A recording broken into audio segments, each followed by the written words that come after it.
হয়ে গেছে 12টা বছর কেটে গেছে যখন এই মারামারি গুন্ডামি করে মানুষের প্রজন্ম শেষ হয়ে যাচ্ছে। আমরা এটার থেকে পরিত্রাণ চাইছি। তখন মারামারি হচ্ছে কেন না, বিরোধী পক্ষের দল তারা প্রচার করছেন। এটা নির্বাচন কমিশনের আওতায় আমরা আছি। আমি জানি না কোন ব্যক্তিরা মেরেছেন, যারা মেরেছেন তাদের আইডেন্টিফাই করা গেলে বা না গেলে ঘটনা তো ঘটছে। তৃণমূল কংগ্রেস যদি মনে করে থাকেন যে এটাকে তারা এইভাবে চালিয়ে যাবে, তাহলে মনে রাখবেন যে আগামী দিনের নির্বাচন এইখান থেকে তারা শূন্য হয়ে যাবে। গণতন্ত্রে সব মানুষকে কথা বলতে দিতে হবে, প্রত্যেকের বক্তব্য রাখবে, কি অসুবিধা ছিল? সিপিআইএম এখানে মিছিল করতে পারবে না, সিপিআইএম এর মিছিল হবে না হাওড়াতে, ধুলোগড়ে, পাঁচলায়, চড়া পাঁচলায়। আমার বক্তব্য হচ্ছে মিছিল যদি করতে আপনারা না দেন, তাহলে মনে রাখবেন মানুষ কিন্তু এই নির্বাচন করবেন।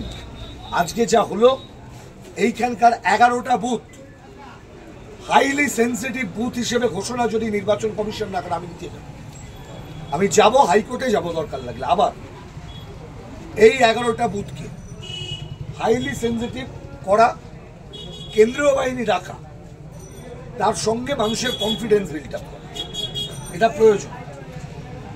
রাস্তায় ফেলে মারছে, ভিডিও আপনারা দেখেছেন। আমি সেই ভিডিও দেখে চমকে চলে এসেছি। আমি তো নির্বাচনের প্রচারে এসেছিলাম, প্রচার করে আমি চলে গেছি। আমার অন্য কর্মসূচি ছিল শিবপুরে, সেখানে গিয়ে কর্মসূচি শেষ করে ভিডিও দেখছি। সেটা আপনারাই বলুন, 11 বছর ধরে কারা ভোট দিতে দিল না? তথাকথিত শান্তিপূর্ণ পঞ্চায়েত নির্বাচন, পশ্চিমবঙ্গের শান্তিপূর্ণ পঞ্চায়েত নির্বাচন, পঞ্চায়েত জিতেছে হরিদাস পালেরা, পঞ্চায়েত জিতে পঞ্চায়েত চালাচ্ছে প্রধান, উপপ্রধান। বার করবো নাকি আবাসের টাকা কারা কারা খেলো? বার করবো নাকি 100 দিনের টাকা কারা খেলো? আমরা জানি না এখানকার পঞ্চায়েতের কি হিসেব আছে। দেখুন, নির্বাচনের আগে বাজার গরম করা সিপিআইএম এর কাজ নয়। আমরা এসেছি, আমাদের সাথীদের গায়ে যদি একটা আঁচড় লাগে, যারা আমাদের সঙ্গে রয়েছে, তারা আমাদের পার্টির সম্পদ, তাদের গায়ে যদি কোনো আঁচড় লাগে, আমরা কিন্তু ছেড়ে কথা বলবো না। কিন্তু একজন আমরা এই আবেদন সমস্ত মানুষের কাছে করব যে আমরা কোনো প্ররোচনায় পা দেবো না। আমাদের কাজ প্রত্যেকটা প্রচারকে এগিয়ে নিয়ে যাওয়া। আমরা এগিয়ে যাচ্ছি বলে যারা ভীত সন্ত্রস্ত, তারা মারধরের রাস্তা বেছে নিয়েছে, এটা খুব পরিষ্কার বুঝে যান। আমরা যত এগোবো ওরা আরো ভীত সন্ত্রস্ত। পাড়ার মধ্যে ঢুকে আসছে, এখানে মা বোনেরা রয়েছেন, সেখানে আমি ভিডিও দেখছি এই গলির মধ্যে ঢুকছে। নিরাপত্তা কোথায়? নির্বাচন কমিশন কোথায়? নির্বাচন কমিশন শান্তিপূর্ণ ভোট করাবেন, প্রচারের সময় এই জিনিস ঘটে যাচ্ছে। হ্যাঁ,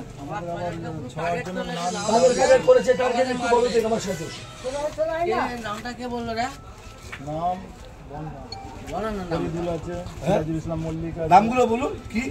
আমি আছি, আমার নাম সিরাজুল ইসলাম মল্লিক, হচ্ছে ফরিদুল মল্লিক। আমাদের সাথীদের মারবে বলেছে তো, এই সাথীদের গায়ে একটা আঁচড় দিয়ে দেখাক, এই সাথীদের গায়ে আঁচড় দিয়ে দেখাক। একটা ভোট লড়ে, একটা ভোট জিতে বা হেরে আমাদের জীবন বা রাজনীতি শেষ হয়ে যায় না। আমাদের রাজনীতি অনেক বড়। বলছে যে সন্ধ্যের পরে বুঝে নেবো। আমি তো বলে যাচ্ছি, সন্ধ্যের পর যদি বললাম তো একটা আঁচড় কেটে দেখাক, এই দাঁড়িয়ে রইলাম তো। আমাদের তো ক্লাবের পাশ দিয়ে যে গালাগালি করে যে তোরা বেরো, তোরা যেমন বেরিয়ে দিচ্ছিস আবার বেরোবো, চলুন এখনই বেরোবো আস্তে আস্তে করে। বাম কর্মীরা একত্রিত হচ্ছে বলে কি ভয় পাচ্ছে তৃণমূল? ভয় তো পাচ্ছেই, ভয় পাচ্ছে বলেই তো এইরকম মারধর। কে মারধর করতে যায় বলুন তো? যদি কারোর জনপ্রিয়তা থাকে তাহলে প্রচারে বাধা দেয়, সে তো মানুষ গিয়ে তাদের ভোট দেবে।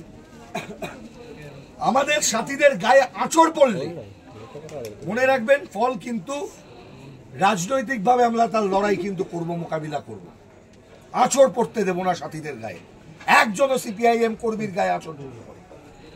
এই লড়াই আমরা লড়বো, দাঁতে দাঁত চিপে লড়তে এসছি এখানে, শেষ দেখে ছাড়বো।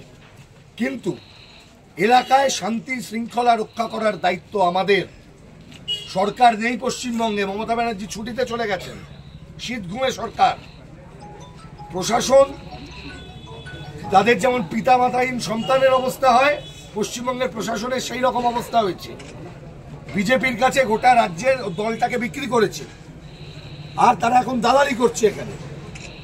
সবকিছু ছেড়ে আজকে এই গরম করবার জন্য আমাদের কর্মীরা আক্রমণ করছে, কারণ আমরাই তৃণমূল এবং বিজেপি তাদের বিরুদ্ধে প্রতিবাদ করছি। আমি চাইব প্রত্যেকে শান্তি শৃঙ্খলাটা বজায় রাখুন, আর আপনারা কোনো রকম ভয় পাবেন না, কোনো রকম ভয় না। বুক চিতিয়ে লড়বো, একসাথে লড়বো, যদি মরতে হয় তো একসাথে মরবো। এই লড়াই বাঁচার লড়াই, আমাদের এই লড়াই জিততে হবে, এটা মনে রাখবেন। আপনারা একা নন, আপনারা লড়ছেন প্রার্থী হিসেবে, পার্টি হিসেবে, গোটা পার্টি আপনাদের সঙ্গে রয়েছে। আমরা লড়ছি সারা পশ্চিমবঙ্গের মতন, এখানেও দাঁতে দাঁত চিপে আমরা লড়বো। চলুন আমরা মিছিল করবো।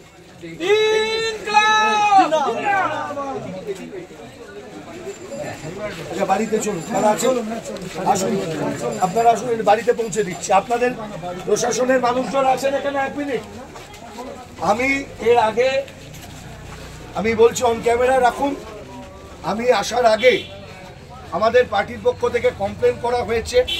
সাকরাইল থানার ওসির সাথে কথা আমি নিজে টেলিফোনে বলেছি, উনি অফিসার কনসার্ন পাঠিয়েছেন। সমস্ত প্রশাসন এই মুহূর্তে নির্বাচন কমিশনের আওতায়।